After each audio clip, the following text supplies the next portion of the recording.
Hey guys, this is the Tower of Babble podcast, episode 17. We're doing it free flow style again. The guys didn't even know I started recording.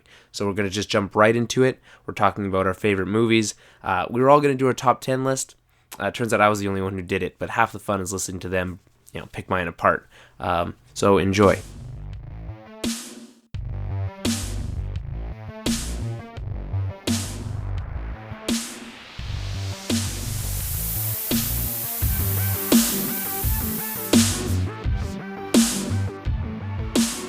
What's your favorite movie of all time? I don't know. I was thinking about the list. I just didn't have time to sit down and make a list. If you have to watch one movie for the rest of your life. One movie for the rest of my life? I think that's the best criteria for best movie ever. There's no way to put yourself in that situation. There's no way to even imagine That's like that question. It's like if you're trapped on a desert island with only one video game and one movie and a television, so you have to watch the same movie over and over again or play the same video game over and over again. People say that all the time. That's like a normal question. That's not a normal question. No, that's not a normal scenario. No, but it's like hypothetical. It's a normal hypothetical question. Yeah. Okay, so I don't know then. I don't know the answer to either of those questions. If I had a game, Mass Effect 2. 2. Yeah. The middle of the story. The first one. The first one's good, the second one's better, the third one's not as good. Mass Effect 2. Why is it so easy for you to say game in that movie? Because movies are I like them for different reasons though. Like a lot of what I like about games like Mass Effect and Uncharted and even Batman is that they're so cinematic and they're so much like movies, Yeah. But they're both escapism, so like which one sure. gives you that more?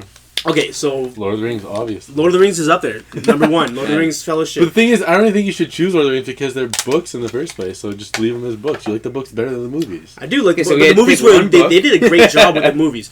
Yeah. Other movies, Matrix 1, the first Matrix is awesome. It's definitely in my top 5. It's not in my top 10. I didn't think so. What does that even mean? Reloaded is my favorite. No, that's No, Reloaded is actually really good. Is that the one with the high? Reloaded is not bad. The Reloaded chase on the highway or whatever, the freeway chase? Yeah. I love that that's a scene. good scene. It's got some solid action for sure. And the stairway fight. Pitch Black is on my list. Really? Interesting. Is that the first time you saw it when we rented at your house, or did you see it before that? I think that was the first time when we rented it, yeah. Because I went to visit my cousins in BC, and my girl cousin was obsessed with Vin Diesel, so we rented all his movies. So we rented Roller Room, Fast and Furious, and Pitch Black, and that's when I fell in love with those movies. Yeah. All solid movies. Yeah. None of us has seen Riddick. No, not yet. I saw Prisoners instead. I really want to see Riddick. I have 2 Tom Hanks movies on my top 10. And I have Forrest Gump and Saving Private Ryan. Yeah, but you don't know. But you don't know where they are on the list. Saving Private Ryan is before Forrest Gump. Yes. Yeah. But that could be yes. So like, you could. I'm pretty sure I could have written your list. Okay, well then, try to name 3 movies that are my top 10. Shawshank Redemption. Yes, but that's not hard because we already know that. What do you mean we already know? No, because I feel like we already talked about this when we were talking about making a list. The Transporter. No, that's on nobody's list. I'm sure it's on Jason Statham's list. What other shit do you like? Avengers. Avengers is on there. Dark Knight.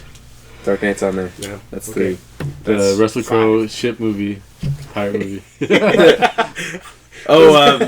Master Commander. No. Yeah, it's one of your favorite movies. That's a great movie, but no, it's not. It's a great movie.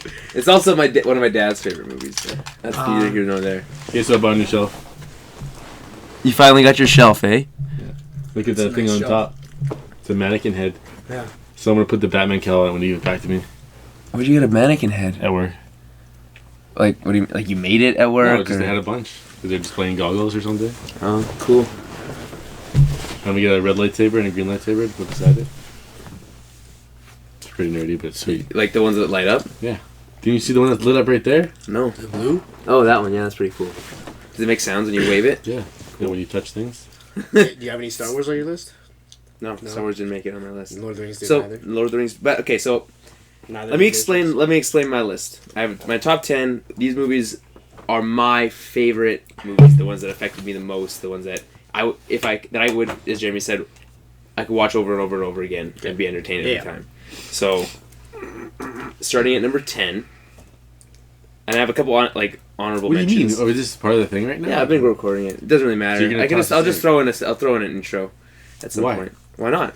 Because are you going to say that my name's Dan? Because they need to know that my name's Dan. Are we supposed to all do it at the same time? Do you want to do it right now? You want to record it right now? No, it's already going. No.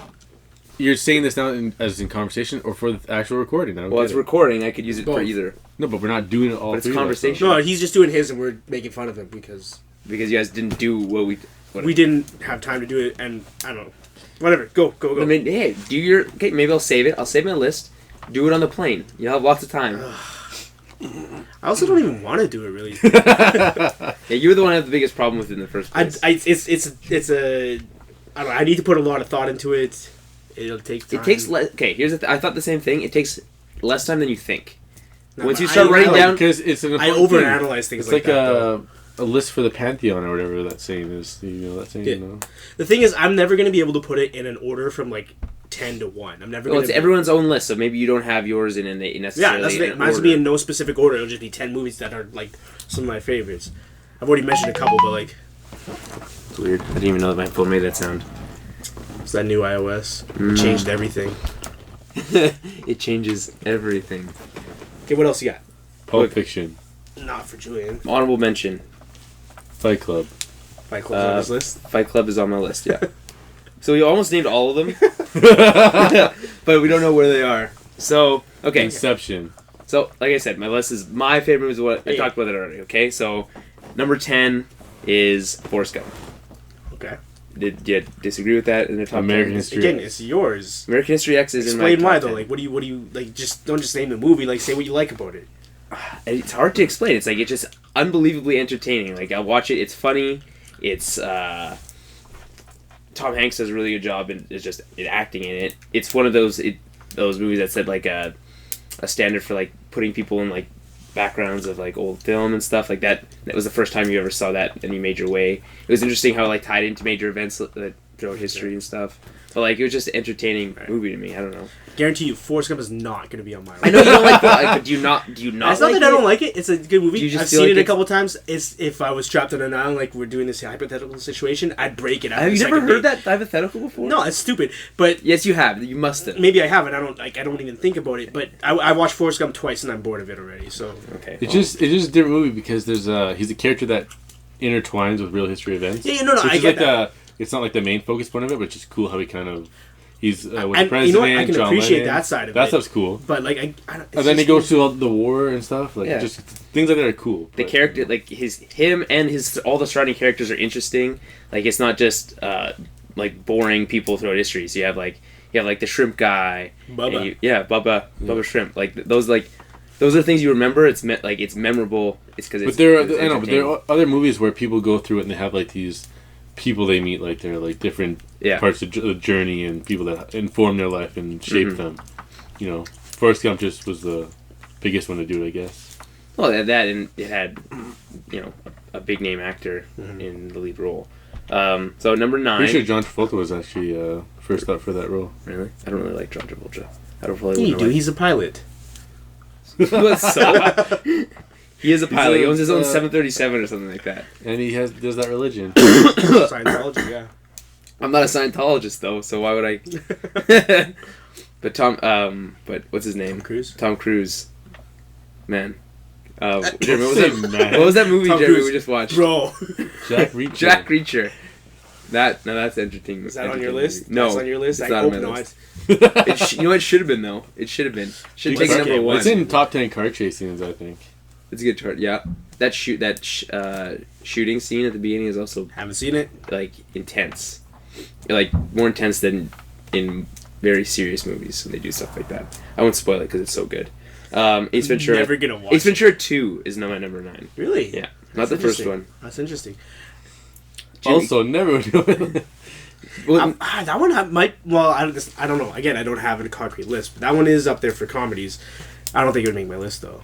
Well, okay, you guys talk about how Dumb and Dumber is like your like. Not mine. That's him. Him. Well, Jeremy. You really like it too. I really like it too. Eli and Jeremy like Dumb and But Dumber. like, yeah, great movie. But like Jim Carrey, like when he was in his prime at that time, that movie was what like is iconic to me. Ace Ventura 2 is very quotable. It's hilarious. I can go for a long time with And I know a lot of the jokes are similar to the one from the first movie, but like I feel like they took it to a next level. Like that scene where he's calling out of that like mechanical rhino is one of the funniest things. Okay, so number 8 is Lion King. Huh. No? Yeah, no. Well, it's my first movie I ever saw in theaters. So it impacted me. Mine too. Yeah? I mean, we were at that age. Yeah. So, I mean, it's still a great movie today. Like, you watch it. Oh, it is, absolutely. Like, at our age, you can show it to your kids. Nothing wrong with that choice. I have nothing to say about that. Lion King. Lion King's awesome. Jeremy, you have anything to say about that? No. 7, Jurassic Park. Really? Mm-hmm. That's surprising. No, you don't like that? That's a no for sure. Well, it's one of those first movies that like really awed me because like dinosaurs, it made dinosaurs real, and like dinosaurs were really cool to me at that age, and so it still has that impact on me, even though it affected me like that when I was little. It probably wouldn't if that movie came out today. Wouldn't have the same. It wouldn't impact me in the same way. You know what I mean? But because I saw it when I was little, I can watch it and I can go back to that place and be like. And just love that movie for what it is, and it's just pure entertainment. Again, it's like a lot of movies that are really deep here. There's not a lot of super depth, but yeah, Jurassic Park number 7. So 6 is 300. No, Jeremy, that's all right. Yeah, would you put that on? That was more pure entertainment for my like than Jurassic Park. Well, it's just like so visually interesting. It's like I saw that movie 3-4 times in theaters when it came out. That movie just jacks you up. It makes you want to work out. Like it makes you want to just throw shit around. Well, it's one of the you've never seen a movie like that before until that movie. You know, I mean, slow motion's been used, but not like that, and not so stylistically. You know what I mean? Mm-hmm. So that's purely for, and I've said that a couple times. Like Jurassic Park, pure entertainment. 300, pure entertainment. But like 300, it's like to the max, turned up to 110. 5 is Avengers. And similar reasoning, but like we love comic books, but like that's a comic book taken out of the like almost you can imagine word balloons up on top of their heads. Yeah. It's just a comic taken put on the screen, and that's why I love it so much. Obviously, you know the individual pieces of it where you have the interactions between Iron Man and Captain America and Thor and all that stuff is great, but as a whole, all that stuff coming together, it almost doesn't falter for me at all. As a comic book movie. I watched it recently with my niece and loved every minute of it. I love that. I do like the way you just mentioned, like the banter between them. It's great to see how they, for the most part, actually did capture the character's essence from the comic books. You know, like they react in the way you would expect them to. It's like you said, awesome to see a comic book on screen like that. And then so 4 is another comic book movie, so The Dark Knight, which is a completely like polar opposite style of comic book movie. And obviously.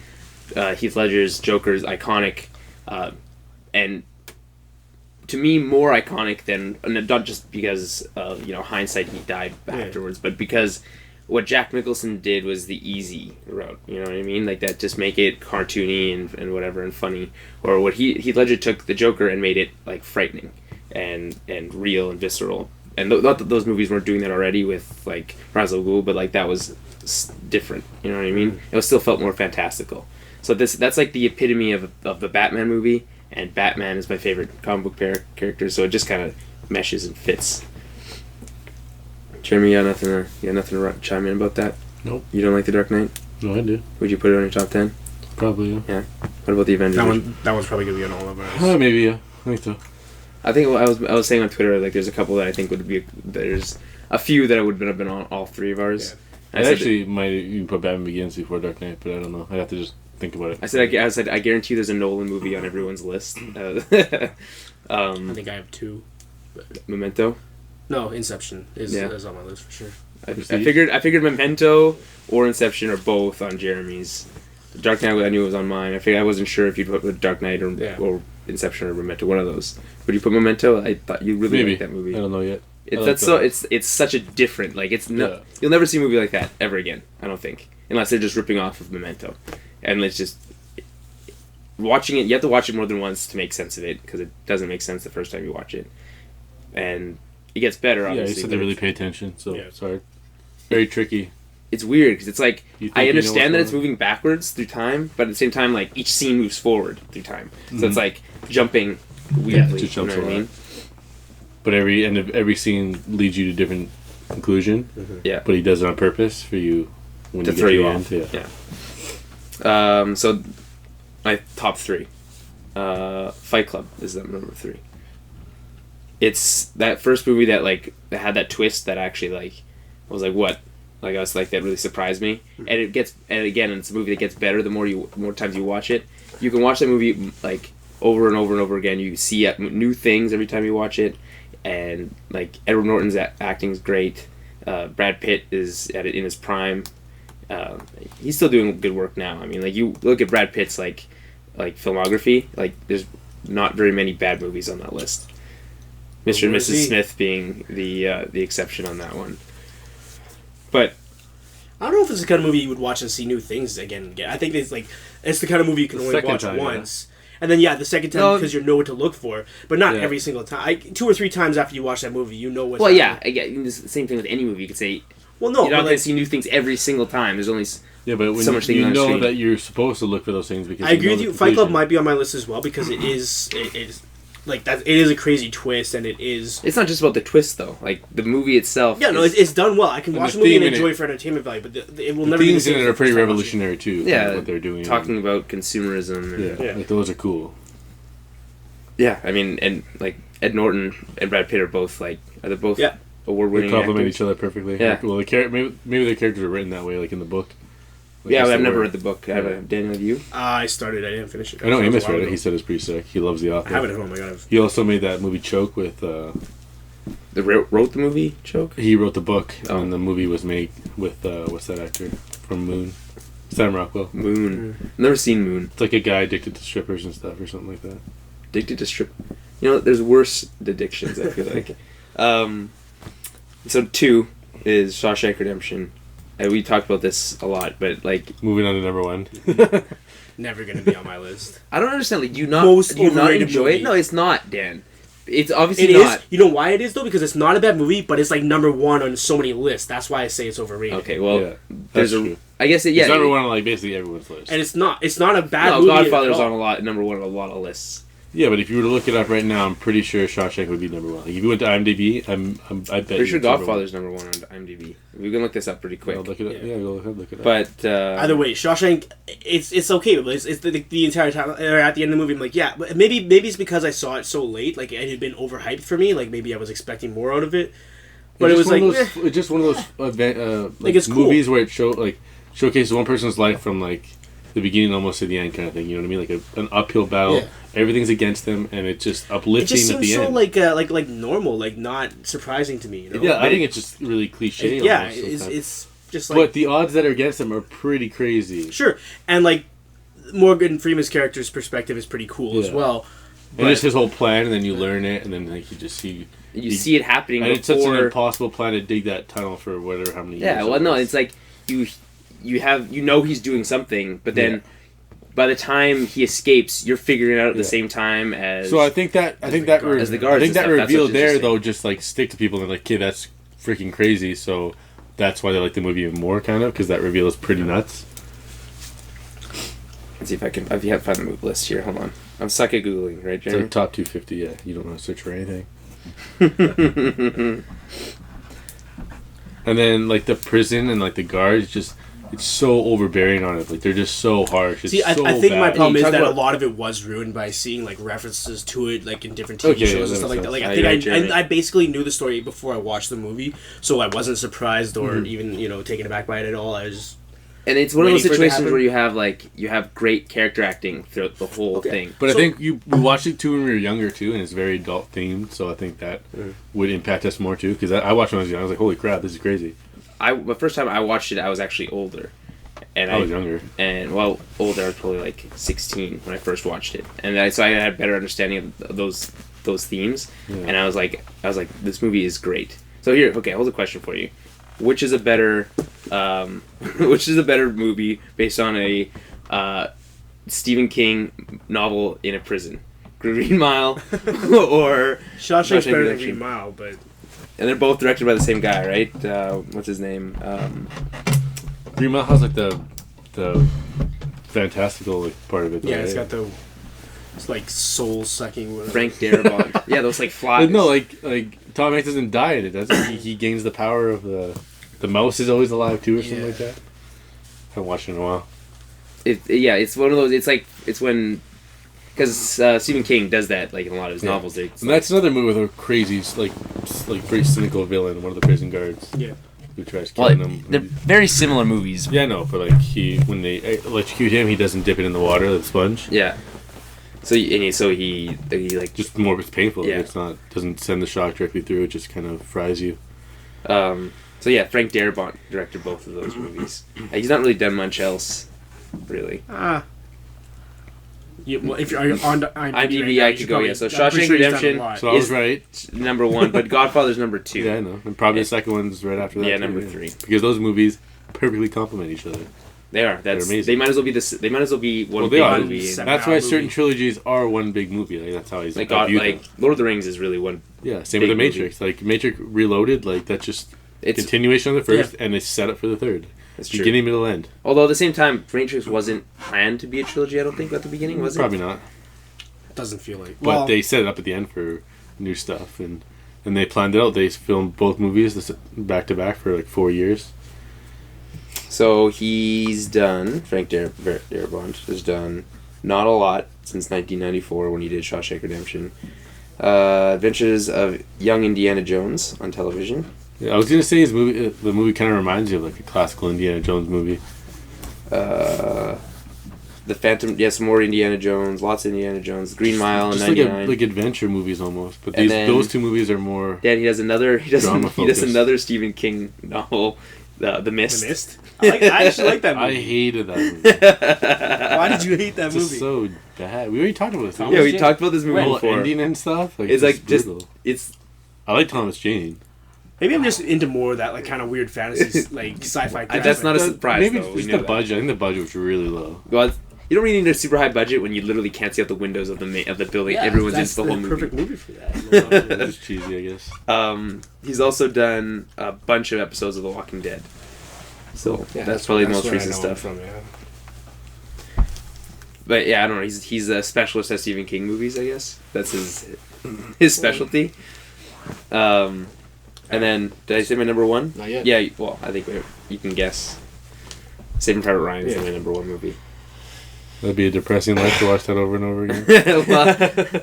Yeah, you kill yourself after like 4 days of watching. I would just watch the opening scene over and over again if I had to. What, like just the D-Days? Yeah, well, because it's not super depressing. Like a lot of people die, but it's not like that. Yeah, but I don't care about that. Have you seen this at the end with the Jonah Hill movie? No. Oh my god! Why? That so looks pretty funny. Is it? They play themselves. They're like their own, like they're actors. How does this relate anything to Saving Private Ryan at all? How did that remind? Like, what did I say reminded you? No, I think I just saw it on my phone actually. It's like, well, D-Day and. You know what they play themselves though? Like they just go to a house party and like. It looks hilarious. Danny McBride makes fun of all of them and their acting careers and their movies and roles. It's so good. So yeah, no, that's my top 10. I don't. Pretty typical top 10. Yeah, it's not out there. It's not weird. Yeah. I mean, I had a couple honorable mentions, I guess. Lord of the Rings, V for Vendetta, Bourne Ultimatum, Starship Troopers. You mean Supremacy? Starship Troopers. Yeah. No, Ultimatum's better. Oh, okay. Is the second one Ultimatum? No, right? that's the third one. Oh, okay, no, Supremacy is what I meant then. I should look that up. Yeah. Before I wrote Maybe it's not your favorite movie. Because the third one's essentially like a beat-for-beat copy of the second movie.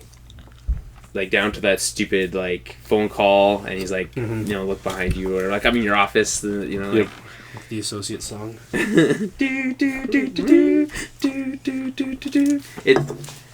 you do it first, or did it have... They did it Bourne? first, yeah. But there was one song we used for a fight scene that was from... I think one like the Blade movie, the first one. Yeah. And then when Ultimatum came out, they used that song in the trailer, and me and Amos like freaked out. Oh my god! Like it was pretty like crazy coincidence though. I gotta admit. Yeah.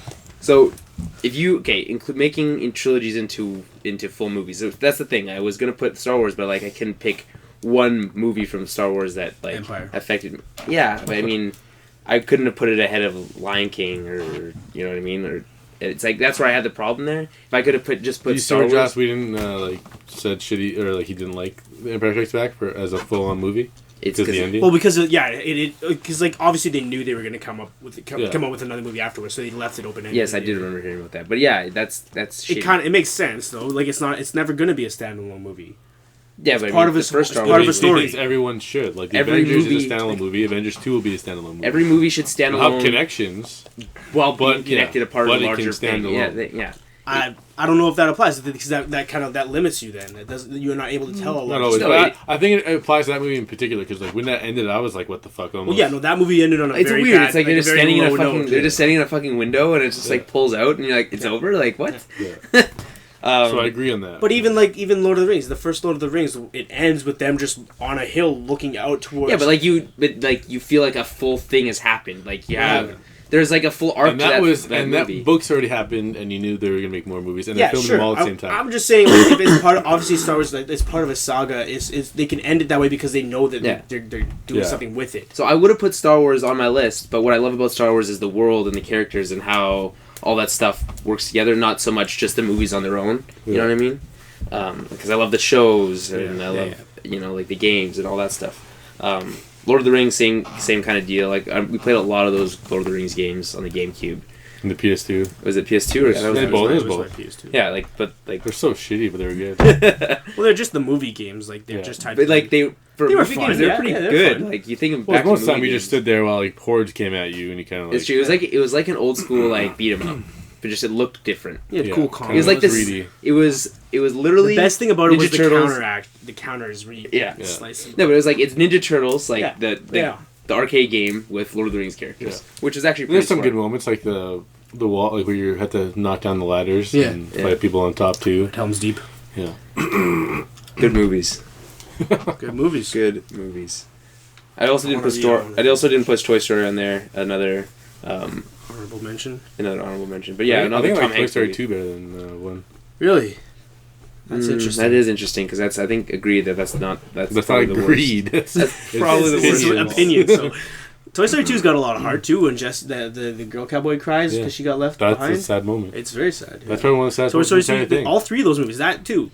All three of them. You have to put that as one. You couldn't pick just one. Yeah. Well, I mean, I'd pick number one, but yeah. It's also a beginning, middle, end. He's a kid. And then he's like growing up a bit, and then he's really grown up. Has to get rid of him. He's outgrown them, And then you realize he still has a heart, and he gives them to someone who would care about them. The cycle continues. The Departed is another movie I couldn't fit in, but I really wanted to find a spot. It's a good one. It's good. I don't know. Goodfellas is on my list before. That's the only reason I wouldn't put Departed because I'd have Goodfellas on there. Yeah. They're very similar, but like Departed is a modern version of that movie. It's very. When we look at Goodfellas, it's like a perfect screen capture of that time and what went on. That's why I like it so much. There's a lot the way he films it takes you through it like you're like there. Is there any like of those great quote unquote films that you would have on Citizen Kane or something like that, or like well, I watched a few of them. Gangs of New York or whatever. I watched a few. Gangs of New York is not bad. Yeah, but that's not like old. We're talking old here, aren't we? Like well, not necessarily, but Casablanca. Like those. Yeah, but we never. That's kind of way past our time. But Gangs of New York. I've seen. Fuck Gangs of New York. That's not past our time. People know, but people talk about that in that's fun. in those same conversations. Sure, but when you want to talk about classical movies, like Psycho or something, like I'm sure that's on a lot of people's lists. I'm sure. There's a movie called M. That one's really good. I watched that in class when I was in school. M. Yeah, and then what's another one? There's a bunch of Schindler's List. That's not also before our time, but no, that's Steven Spielberg. That'll be on plenty of people's lists. So I'll read you the top 10 IMDb from their 250. So at 10 is Fight Club.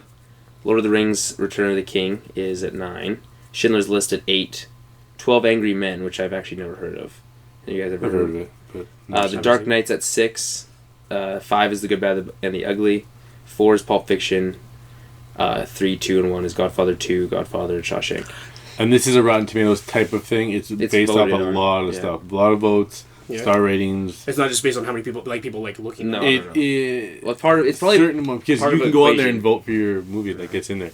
But when listening to that list, that is a an okay list for top 10. Yeah, like I think it includes stuff that's part of like genre film. Yeah, that's interesting to regular people. More into like mainstream pop culture. Yeah, I mean, there's lots of indie movies that are never going to be on there because of the voting and because people haven't seen them. Yeah, I mean, like I don't think you would see Dark Knight on top of like a lot of like film critics, quote unquote, people who watch movies professionally. Not. You wouldn't see that on there. You'd see a different Nolan movie on there.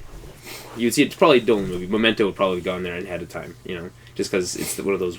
They love to put those. I can't wait for his new movie too, Interstellar. It's gonna be so jacked for it. Yeah, I keep hearing different things about it. It's like it was kind of like for me, and this is weird. Like I feel like it's gonna come to me like Avatar.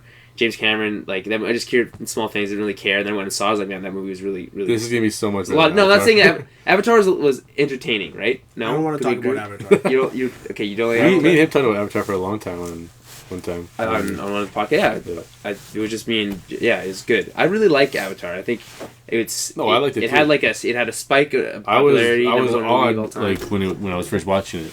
3D. I guess it was one of the first 3D movies I've ever seen. Yeah, and it was probably still one of the best 3D movies. One of the best ones. Because you actually feel a part of that environment in that world. Visually it's awesome. Yeah. Don't you remember the first thing you see that was 3D was like a water drop or something when he was in cryo freeze? Yeah. And I kind of focused in on it, and I was like, okay, this is awesome. You can kind of be in the space that they're in and kind of focus on little things that they're focusing on. So that was cool. Well, and then visually. Daniel, like you said, it's already good. It's already from the beginning, from the new environments that you see, the luscious jungles and whatnot. Well, not even that. It starts then they're in 3D with the cool spaceship cryo building, and that's interesting. And then that brings you back to feels like Alien. But do you remember when you first saw 3D movies though? When you saw the 3D effects, like the ships and stuff, it looked kind of like they were really mini on the screen, kind of like it was smaller. Did you not feel that at all? I don't know. I never. Okay, so the first 3D was like Spy Kids 3D, it had the stupid green, red, blue glasses, right? That never really worked for me. I was got headaches and stuff when I saw that. This I've never gotten a headache watching a 3D movie. It just to me it miniaturized everything to me for some reason. I don't know. You guys never got that feeling? No. Maybe it's because the small glasses. Maybe because you see it on a playing field, you can see that depth of field or whatever. Yeah. You know the sizes. Then when they 3D it, they pops out at you, and then other things are small. Everything just looked smaller to me. But then I got used to it. So you think that happened to you with even the new stuff? No, not anymore. From the very beginning, then I kind of got used to it. So it kind of took me out of it. So where does Citizen Kane actually fall on here? Because everyone likes to talk about that as the best movie ever made. I haven't never seen it. I can't actually. Well, the thing it's the best movie ever made because it's the first one that changed everything with cameras and stuff. They did a lot of new shots, a lot of moving shots, stuff like that. 46. I don't know if I like that. It's the first movie to do it. So then it's not the best movie ever made. It's the first movie ever made. No, and the story is pretty compelling too. Yeah. I don't doubt that it's a good movie. I just haven't seen it. So Jeremy, your movie M is at number 48. Okay. I just thought that movie was cool. Citizen Kane's at 46, and this is how you know this list is kind of odd because Gravity, which came out this week, is at 45. Yeah. So. Yeah, so it's a voting star ratio type of thing. And I think when those are blips. I mean, people have been talking about Gravity being really good. I haven't seen it. I don't want to. It's one of my biggest fears is floating away in space. I was going to see it late Saturday actually, but it's too late. I'd be down to see it. But I think when blips like that, I think they fall off the list really fast. Or things like the thing is, the older the movie, the Terminator, the higher it's on the list because it's been there longer to be voted on and to be watched and to be that's true. Talked about. I mean, but Saving Private Ryan's at 37 on this list, Aliens at 40, and then you got Terminator 2 at 35. Or Alien? Alien at 40. Aliens I think is higher up. Hey, let's see, Aliens. I actually like Alien. I always switch between both those because Alien is just so eerie to me because it was made. They're both old, but Alien is just so eerie to me for some reason. It's because it's got that old movie feel of But even just having the one alien tracking everyone down kind of is then you have almost scarier than just having a bunch of them. You have the android who has been working against them the whole time. And that guy's really good actor. That's actually the Hobbit. What's his name? You guys know? What's he playing the Hobbit? From Bilbo. Really? Yeah. Huh. Pretty sure. The guy who plays Bilbo plays an alien in the Alien franchise somewhere. Well, I mean that movie came out in 1986. Well, look it up. Okay. You're talking about Bilbo from The Hobbit or Bilbo from Lord of the Rings? Ian Holm. Yeah, Ian Holm. Okay. I'm pretty sure he's a robot. What's his name? What's the name of his character? Bishop. Yeah. No. Are you thinking of the first movie or the second movie? I'm saying one of them he's in. Oh, this is Aliens. Okay, no. So Bishop is played by which is from Aliens. Yeah, he's in Alien. 1979 it came out. Yeah, Lance Henriksen. But he's the android that doesn't go bad. And he's the one that his head's like. Well, he kind of goes bad, and then he kind of. I think he has like a change of heart. Yes, I don't know. Something happens. Well, no, because he's like the whole time he's like piloting the. You think he tries he's gonna killing go bad. someone. I remember that. No, because you think he's gonna go bad, but he actually pilots the. No, he does something bad. No, the whole point of the movie is that she mistrusts him the whole time. He does something. He does something wrong, though. I remember it. Like he does. He's not good the whole time. He literally pilots the ship to save. Yeah, that's what I said. At the end, he comes around. There's something. He does something in the beginning, or in the middle. Sorry. What's the name? What's the main character's name in Alien? Sigourney Weaver's. Yeah. Ripley. Yeah. Okay. And I was thinking of Newt, the little girl. Speaking of using and having terrible third movies, like Alien, was it Resurrection? Is it the third one? What's the third Alien movie? That sounds right. I don't know.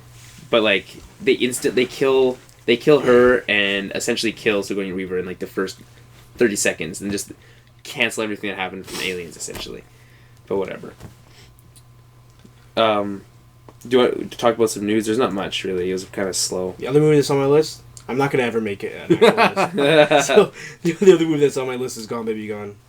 Really? Yeah. Before the Town? Before the Town. Crash. That's a mistake. Gone Baby Gone is on my list for sure. Well, have you seen? I thought you liked Crash. I don't mind Crash. It's just not on my list. The director of Lord of the Rings, he made a movie like Gone Baby Gone. Peter Jackson. Yeah. Called something about the bones. The Lovely Bones. The Lovely Bones. Think similar. It's not like Gone Baby. It's about a kid that dies. It's basically a book. It's a cool mystery. With Mark Wahlberg and. I think I watched that movie too and it was okay. I don't know. Like the girl's already it's told from her perspective and she's dead the whole time and she's like trying to help her dad solve her murder. It's not really the same as Gone Baby Gone. I don't think I've ever seen Gone Baby Gone. You should watch it. That's not that. What I was just talking about was not what. I looked up. I was like, okay. I looked up Alien, and he's bad or whatever because his orders are to bring back alien life. No matter what. That's Alien. I'm talking about Aliens. But we're talking about Ian Holm being the robot. Yeah, so I was talking about Bishop from the second one. Goodness. Who isn't bad, but the whole thing is that she doesn't trust him the whole time. We're not even talking about that. Okay. So that's where the confusion came from there. So then, Community, a little Community thing for you. Nathan Fillion's gonna guest star on one of the episodes. It's about time. They've been trying to make that happen for the entire series. He loves the series. He's like he stops by like all the time on the set. Yeah, awesome. Yeah, I'm really excited about this. It's probably gonna be the last season. I said that for the past 2 seasons, so.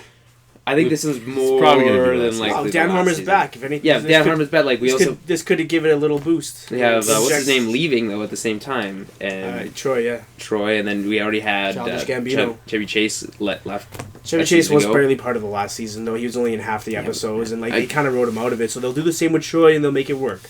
Yeah, but Troy and Op-Ed's like the best part of that show. Nah, arguably. Troy and Op-Ed in the morning. I laugh every single time they do that. That joke, it's good. Never gets old. No, it's awesome.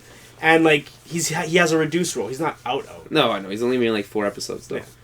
Yeah. So we played a lot of Battlefield Bad Company 2, eh? Yeah. I'd say people post most amount of like online teamwork like in that game than any other game online. Sure. So DICE obviously has made Battlefield 3 and now Battlefield 4 before they've even announced anything about another Bad Company game. But they said they will come back eventually. They announced, I think, well, not announced so much, but there was an interview and they said they're definitely going to have another Bad Company game. Did you guys ever play the single players in those games? I don't give a shit about the single players in any of those games. Well, to be fair, any games? Any of those Bad games. Company was the first time. But Bad Company. The thing is, Bad Company is different, though. I know. I did play the single player, but again, you buy those games for the online. I don't care about the single player. Yeah, but like, what are you gonna make such blanket statements like that? But Bad Company is trying to change the mold. They're actually movie characters. They're cool characters, relatable characters, funny characters. It was never. It's not your typical like SWAT guy. It's not fucking like. It's not Call of Duty saving the world in space like crazy. It's like characters from Jarhead in the story mode. Like that's what it is. It's supposed to appeal to you. It doesn't appeal to me. Well, it did. You played it. I played it. I never finished it. Like it takes a long time to not finish the single player every game. Well, every single player campaign they're not long, but like it does take you. Generally, any game I buy or whatever, if I start the single player, I'm gonna finish it, and that's one of the ones where I didn't. Well, it's a first person shooter. Like, it can't get you. So it's all about the game. It does. That one has a lot of cutscenes and twists and. Yeah. So there are plenty of people that would say that about Call of Duty. No, but that one is just action scene after action after action scene. I think it's literally just like set piece after set piece after set piece. And these are different. Like the characters in the platoon or whatever. Like their you own know who they are. Like no, in this one. In Bad Company Story, like they have their own personal motivations for stealing gold or whatever. Yeah, in the first one, and then there's different stuff in the second one. But like. It's interesting because it's so different than what you normally expect. The characters are more developed than their typical Call of Duty game. Yeah, well, Call of Duty, I wouldn't lump them exactly the same. Not entirely. I mean, I understand why they have a Battlefield and a Bad Company. It just seems like a lot to buy both of those. Well, Bad Company was first made because they wanted to put Battlefield onto consoles. Battlefield 2, there's like this weird console version that kind of was like came out for like PS2. It was really weird, but. So they were like, we're gonna concentrate. We're gonna come out with a game for the consoles, and it did really well. Bad Company did, and Bad Company 2 was great. Like it expanded those environments. I think it's the better way to do it too. It's like it's two properties that like you can kind of pick or choose one. And like they're similar, but not exactly the same. Bad Company has that like quirkiness though. That's like super cool about it. You know what I mean? Yeah, it's got that stylistic, like that styly kind of like stylized. Just like kind of quirky. Like there's funny things to it and stuff. Like it's not just super hardcore like crazy music. Well, yeah, and that's what kind of the thing. I like Battlefield 3. I literally just finished the story mode like a couple months ago, and I had that game for like 2 years, and it's one of those like just by the numbers, save the world type action story. Yeah. Okay, but if you have to choose between both of them, you're going to choose Battlefield 3 for the multiplayer. Yeah, for the multiplayer. But we're talking about. If you want so like, that single player, it's the same company doing them. Why can't they just make like single player like that? They're slightly different. You know, like you have. Because they're going head to head with Battlefield 4, like the numbered battlefields. They're going head to head with Call of Duty. Yes, they said it like we want to be the best. Like, and now it's just cool that you can buy like a complete different disc with a whole different tone of game. It's similar but different enough. That it allows. Do you not remember that quirkiness to it? Like I get what you're saying. I don't know if it's different enough to validate me buying both. Is what I'm saying. I mean, you'll never have about it in the same year. So it's just so much more hardcore than Bad Company. Is what I would say. Yeah, I mean, way more hardcore. They simplified it a lot. Like a lot of the things. Like that was the first single player game that there's been any Battlefield. Like that was the first time they did a campaign. Yeah. Every other Battlefield before that was just multiplayer, and any single player was just bots. And it's just the norm now when you release a Battlefield Call of Duty to throw in a campaign just to appeal to a wider audience. Yeah, and some people really like the campaign. DICE now has this other property with Bad Company just to do that. But you could also say, why not just make that hardcore Battlefield online and then toss in the Bad Company storyline with characters? I think with the changeover of how going into this next gen and then like especially the generation after that, I think you're going to see a lot of like things like that. So, as an example, Uncharted, you can buy on PSN. You can buy the multiplayer or just the single player separately. So, it's after the fact. I would love to buy just the multiplayer for a Battlefield game, and do the single player and just the single player for Uncharted game. Yeah, you know what I mean. Or would you buy just the single player of Bad Company though? Like no, I might buy both. You get the bundle, and because like, again, those are. So the thing is, like, so Battlefield comes out, you buy it, and then a year later, Bad Company comes out. Are you going to buy it for the single player and then play the multiplayer, or what? What do you do there? I mean, and to them, it's their Black Ops and Modern Warfare. Yeah, that's what I was going to say. Yeah, you know, but it's way different than the Black Ops. But it's not that different. It's the same issue that I have with the new football game coming out every year. You know, but it's not the same. But Black Ops and Modern Warfare are basically the exact same games. These ones are Bad Company and Battlefield 4 or whatever are way different than those two. Yeah, so like for instance, like Battlefield doesn't come out every year. So Battlefield 3 came out 2 years ago. Mm-hmm. We're getting another one this year. So they're already differentiating because you're not having one every single year. You haven't had a Bad Company game for 3 or 4 years. So the next one is going to be a fairly major step forward from the previous one, incorporating a lot of the stuff that they put into with like what's their engine called, Frostbite 3 now. So anyway, like I understand what you're saying. Maybe I'm just not as into first person shooters enough to.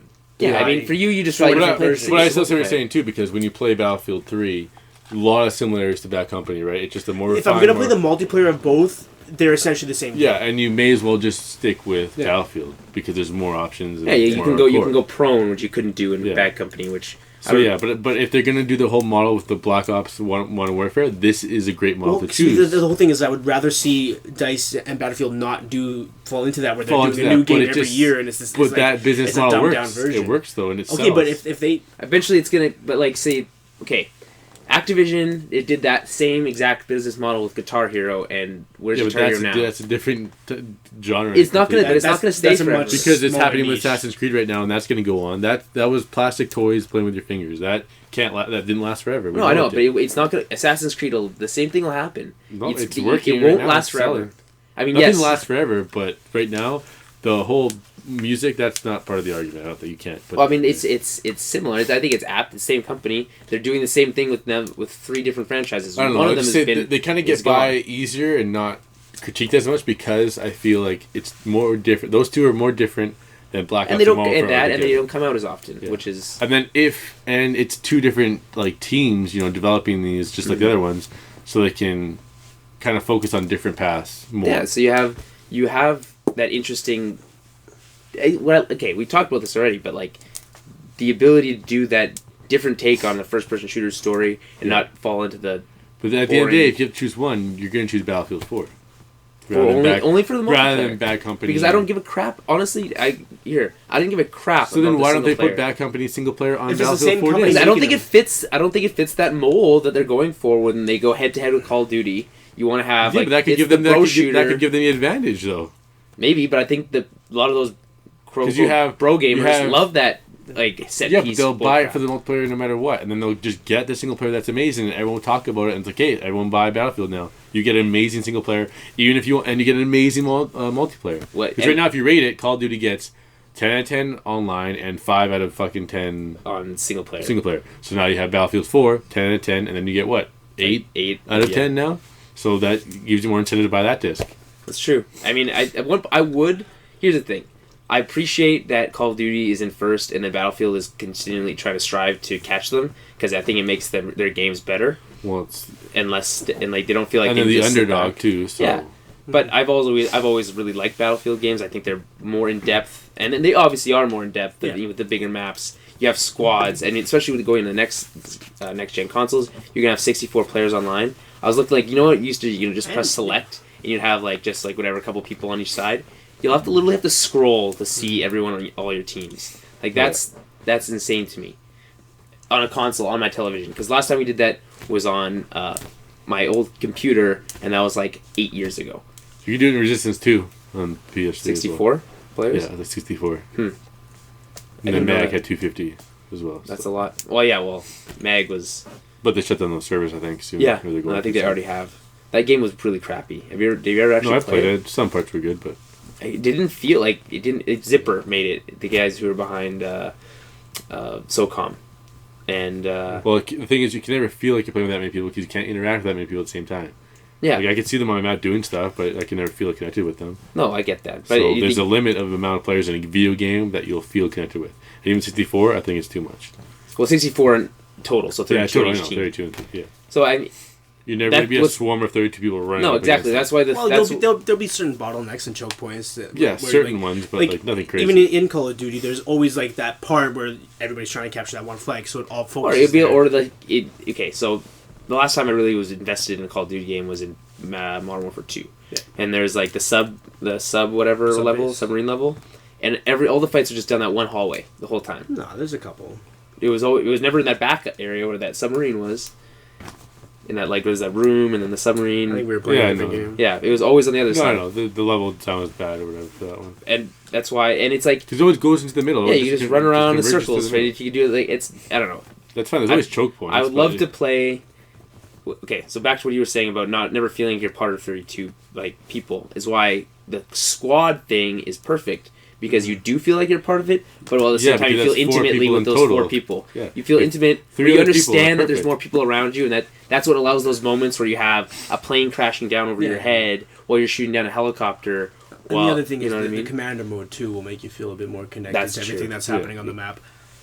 That's really exciting. Like with my iPad, I would love squads to are the way to go for sure. Because 3 people is perfect. Because you can actually talk to them, see what they're doing. Allows you to spawn on them. Yeah, spawn. Yeah. And then you can see other squads. You can see them failing, and then you go in there and help. And then them it makes it's more of a teamwork game. You're working together to achieve. I don't know how many times we play Call of Duty online. A lot of times, and I never felt like we were playing together. It's arcade. You were just there at the same time. It's arcade versus simulator. Yeah. Simulator. That's how you boil it down to.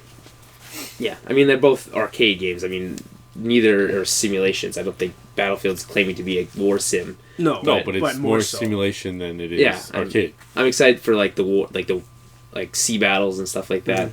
I remember we had a big long talk with Dan when they announced Battlefield 4 and they showed the ships, whatever, about my idea of having like mobile, like a constantly changing level with like the boats being like the different. Like battlefields, essentially. Yeah. So maybe that can happen. We'll see. I know that one of the... Well, it's just cool. Like, the level changes and you move. Like, there'll be fights where you can probably go from like, an aircraft carrier to the beach, too. Yeah. And I know that one of the... I don't know what it's called. I know what one of the expansion packs is something to do with, like, naval warfare. So, like... It sucks, though, because Xbox got, like, the... Like, first dibs on... DLC, so now they have both Call of Duty and Battlefield for that. So that's pretty huge for them. I don't like. But that's like it's limited. It's a time thing. Yeah. It's not. Yeah. It's the same thing with Call of Duty. Yeah. But like, they do such a good job with that with the Call of Duty stuff that it almost makes it seem like Call of Duty is an exclusive to Xbox. Like every time there's a Call of Duty game, you hear like you see like that sound and like the Xbox thing. It's like anyway. Literally, news-wise. There's the Arkham Origins season pass. You guys hear about that? No. So that's coming out soon, eh? Like when you get back from Cuba, it'll be a week. Or less than a week before that comes out. So it's going to include New Millennium skin packs for Batman and Robin. Infinite Earth skin packs. Gotham by Gaslight skin. Brightest Day Batman skin. Initiation, which is like a what's that say?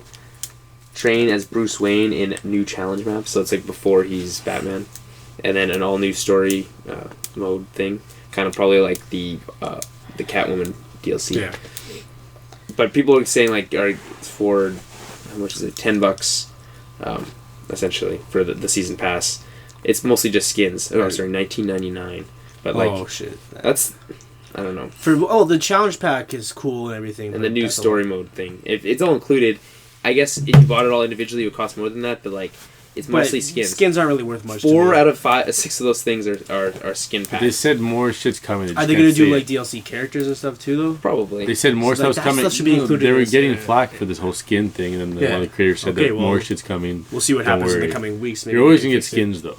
I don't mind skins, but I don't want to pay that much for just skins. They're not the coolest part, but they're like one of the coolest parts. Yeah, but it rubs off, like it just goes away, like after like a week. It does. Like, it definitely does. After like Mortal Kombat and Injustice and stuff, it's like Injustice. Well, in Injustice, when I play as Green Lantern, I use the Jon Stewart skin. But other than that, there's a couple of little Batman ones, but those are ones that I earned. I haven't bought any. They're all ones that I've earned. Yeah, I mean, like it's cool. Like the Brightest Day is like cool because it's completely white Batman, which is like completely different than what we've seen, like than you normally play with. But like I said, for Arkham City when they had Sinestro Corps Batman, they should put more effort into it. Like where it won't be that way. Utilities are yellow. That's a lot of work. Yeah, like and I always felt like it's not you have the same thing with like because look at Green Lantern in Injustice, he can be yellow. They just change the code of. They just change the color things to yellow. Yeah, it would be more complicated for the guys. I don't think it'd be that complicated. Because then everything has a code. You change it to match something. I'm sure it's more complicated than that. Yeah, it's a little bit more. I don't think it's that everything's just a code. No, I don't think it's that complicated. It's their job. It's their career. They know how to do things. But then it has to be worth their time to do it, and then that skin would probably cost me more money. The skin gets changed, but all the facial animations are stuck to it. Yeah. And it changes in the cinematics as well. Like it's not that hard to change a color on certain but like, would you be satisfied if everything was exactly like the motions are the same and the thing was just the color yellow when it came out? It wouldn't be just yellow with that tone. They can change tones and vibrations. But like, wouldn't you want it to come out of the ring? Wouldn't you want it to be more like him just making constructs? No, or would you want him to throw a battering and then it's just a yellow battering? The ring doesn't have to connect to the thing. It can just appear. Yeah, okay, but then he's taking a battering and throwing it, and then it's just a yellow battering hitting somebody instead of a black one. That's fine with me. All right. So I mean, like you have Batman. That could be done easily enough. Yeah, that's what. You had Batman. Batman. What's the future version? Batman Beyond, and like the cape motions are all the same, even though you didn't have a cape, which is kind of weird. Like you did the cape like stun move, and you do. You had no cape there. Yeah. You know what I mean? Yeah. And like he flies with like his boots. Like you didn't see that in like the actual animation. He just flied like he had a cape. Like a little small touches like that, I think would be. He had like a mini cape. It's like it's like right here. Came out of the arms. But like, and yeah, that was there, but it always just looked like he was flying like he would normally would with his like full cape. But I don't know. Like those are nitpicky little things. It's cool to play. We'll be able to play as like Robin. What's the thing? Like, look, yeah. There's a bunch of skins. There's no way I'm ever gonna pay for all those skins individually. Man, I bought a lot of skins. Most likely to get them for the season pass, but I bought a lot of skins for Arkham City. Really? Yeah, because I really wanted like. I don't think I bought any. I just unlocked some of them. The only reason I bought Green Lantern on Blu-ray was because it came with the Sinestro course. Me too. That's funny. I was watching We were watching Green Lantern on Netflix the other day. Why? Well, because why not? I guess I don't know. Who was doing this? I was. Who's I guess we? I said we, but I said I. I meant I. You watch movies alone a lot, too. Well, what's this? What? Yeah, on my iPad. Yeah. Alone, I said a lot. Alone. See, I don't know. I still want to get GTA 5 though, but I'm just wait Batman. till what? Till the Game of the Year edition. Oh, they announced DLC. the like, ultimate version of Injustice. It's an easy wait, man. The ultimate version of Injustice. Think about it, Daniel. I haven't bought Tomb Raider or Dead Space 3. You go to the store right now, they're $39.99. I guess so, yeah. Like, you can wait. Yes, at the time though, I had time to play those games. That's fine. Tomb Raider though. That's the thing. I don't have any time. I know. When we get back from Cuba, I'm not gonna have time for Batman. And certain other games, PlayStation All Stars and Twisted Metal, I picked them up, $19.99 each. Hold on, Star Wars Rebels teaser trailer. Together, they're cheaper than Is one All of them. Stars even fun? Like I haven't played it. When I have time, I'll pop it in, and I only paid $20 for it. Okay, guys, for a second. So this just happened. So Star Wars: The Rebels teaser trailer. To battle the Empire, already hate it. will form. The Jedi will rise, Super lame. and you will know the power of the Force. Star Wars Rebels coming in 2014 It's the logo. to Disney XD. Well, it's a teaser trailer. Hate that voice. Holy shit! I hated that right away from the first second. Here's what I have to say about that. It's cool because it's the same shot of the ship coming in, and you see back. I like. That wasn't what I was going to say, but yes, that's cool too. I like that they used the iconic music that we're used to. Star Wars, The Clone Wars used similar music and like audio cues, like they'll play like just pieces of the Imperial March or whatever. But this, I think, is going to use the full-on like score that we're used to. Obviously, there'll be new stuff because they'll need new stuff too as well. But like, so that's cool, and the animation was very similar to what we got out of Clone Wars, and that's good. I like that they'll keep it consistent. So I have a what? What is the point of what we just watched? What does that do? That doesn't do anything. For you, no, I guess not. No, it doesn't do anything for anybody. It's advertising to let you know that show's coming on Disney XD. That's what it's for. I don't like it. What's the point of put any a real teaser? trailer? What's the point of any teaser? Exactly. To show you that shit's happening. They're making it. It's coming. That's it. Like we know because we know, but like people watching the show don't. People who just watch for this Disney show that you're gonna like, and we're letting you know when it's coming. That's all that teaser's for. I don't like it. Like we know that it's coming because we're used to, like we know. And if you like Star Wars, that should get you a little excited. You heard the music, you saw the animation a bit. It looks like Star Wars. It probably makes more sense on TV than it does on the internet. Yeah, like people don't know about everything. Look at it as a commercial. Yeah, exactly. But okay, just relax. No, I'm not gonna relax. I'm very upset. No, fuck that shit. I don't give a shit. Like, what's your favorite thing to say? You don't like. You don't give a shit about a lot of things. I just don't give a shit about that thing. About Pikmin. Shit especially about Pikmin. Pikmin's up there for sure. That Wind Waker game Avatar came out was the for other Wii U. one. Yeah, Wind Waker remake. Pick that up. I've heard really good things. The Wind Waker HD for remake. No man, that's gonna be good. I mean, I like Zelda, but that's a good one. You should probably pick that one up. I don't even have time to play video games. You got time. You don't study that much. You got time. I'm trying to study. You don't have a day job. You got time. I have school every day. You don't do 100% school every hour of the day. So not every hour of the day, but I don't. Then I have to study, and then I have to. You want to make time. You'll make time. Jerk off a lot, like. So Injustice: Gods Among Us, the Ultimate Edition, contains all the original game along with all the DLC. Yeah. Yeah. So. Is there a new cover for it or anything? It's gotta be. It shows this image on the thing. That's sweet. I actually want like a poster of that. Like Batman, like kind of realistic. Remember when they have those like battles of each other, like Aquaman versus Green Lantern. Like it looks. The cover was like almost like that. But there's more images like similar to the cover. The bottom part of the cover. There's a ton of images like that you can't really find anywhere. But yeah, I mean, I'm still not gonna buy it. So. Is there not any more DLC for Injustice? They're just doing 6 characters instead of 8. It doesn't make sense right now. I'm sure they will. There's two empty spots, and it just is pissing me off.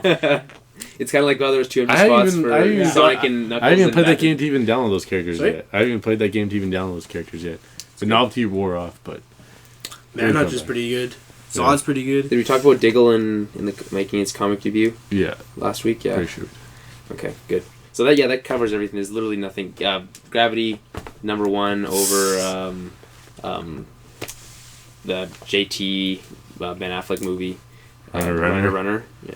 That one was really advertised as that good. It was just trying to advertise a lot on IGN because Ben Affleck Batman stuff. I saw a lot of commercials with just like pushing the Ben Affleck. Yeah, but like some of the stuff on like the headlines on IGN were like Batman says no to Judge Timberlake's character from The Social Network. Yeah, and it's like just Ben Affleck from the movie. He's making some it's a good scene, but I feel like the only scene that's getting good in that movie. Justin Timberlake actually really funny a lot of the times. Like I don't know if you guys have you seen him on. He's funny in funny movies. Like like I was saying, like in Jimmy Fallon, like some of the stuff he's done is hilarious. With Easy A with Cameron Diaz, I think he's pretty funny in that one actually. Bad Teacher. Or Bad Teacher, sorry. Yeah. Easy A came out around the same time. Was it like similar movie or is it basically one teacher becomes like slutty to get the guy? One's about a high school girl and one's about a high school teacher, but I always get those titles mixed up. We were talking about a Bad Teacher show last week, remember? Yeah. It's still not a good idea. Yeah. Unless Have you guys even seen that movie? No. I started and then I stopped it. It's just on Netflix. Timberlake's actually really funny in that movie. Yeah, he's a funny guy. He's good.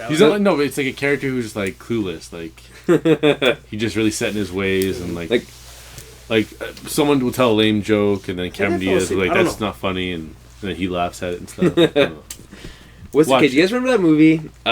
That's like about this like group of like college kids and they're trying to steal the answers to an exam. What about it? What movie is that? Does anyone what's it called? There's like a few movies like that. Any movie made in the 90s? Yeah, with like Chris Evans and shit. Fuck, what movie is that? Okay, no, but you know what I'm talking about though, right? I'm pretty sure Chris Evans has a movie like that and Ryan Reynolds has a movie. Ryan Reynolds is Van Wilder. Yeah, but not. Yeah, but like people's and then Chris Evans has Not Another Teen Movie, right? Yeah, but those aren't the movies he's talking about. They actually have their own movies where they like go and steal shit. I love when people call Ryan Reynolds just Van Wilder, like, and like that's who he is. Like, man, I didn't know Van Wilder was playing Green Lantern. Anything else we want to talk about? Not really, eh? We pretty much covered the little amount of news. Talked about like top 10. We're going to Cuba next week. So we won't be here next week. Did you read any comics or no? No. Man, you gotta read some. Load them up on your. I guess you can bring your iPad. You can read them. Yeah. I'll probably be sleeping, so you can read them the whole time. Yeah. I mean, like just throughout, like even at night or something before you go to bed. Yeah.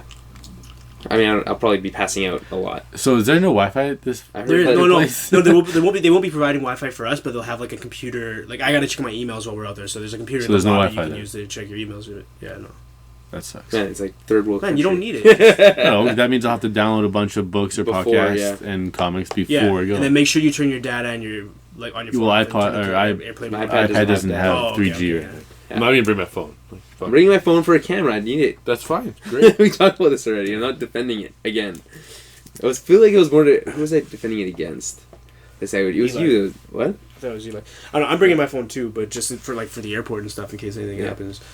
I mean, like we're gonna be in Toronto for a while. I mean, obviously in Toronto for 50 minutes. On the way there, if everyone doesn't bring their phone, and you only brings their phone. Who you talk to for the emergencies? It's not for you guys. Like if we need to call home or anything, like you call anywhere. Yeah, but if you're at an airport, you call the insurance company because we missed our flight or something. I don't know. True. It's true. I need to call Visa and tell them that we're... Oh, shit. Fuck yeah. Yeah, make sure you call... Yeah, none of this has to be part of the podcast. Call Visa or your bank? Just call your credit card company and let them know you're going to be in Cuba in case you have to use it. They don't say... What about, can you contact your bank and they can do it? Are you planning on using... You don't use your debit card out there. Anyway, I'm gonna wrap it up. Yeah. Let's wrap it up here. Guys, like I said, we'll not be back next week, but follow us on Twitter and Facebook at Tower Babblecast, and we'll see you guys in 2 weeks.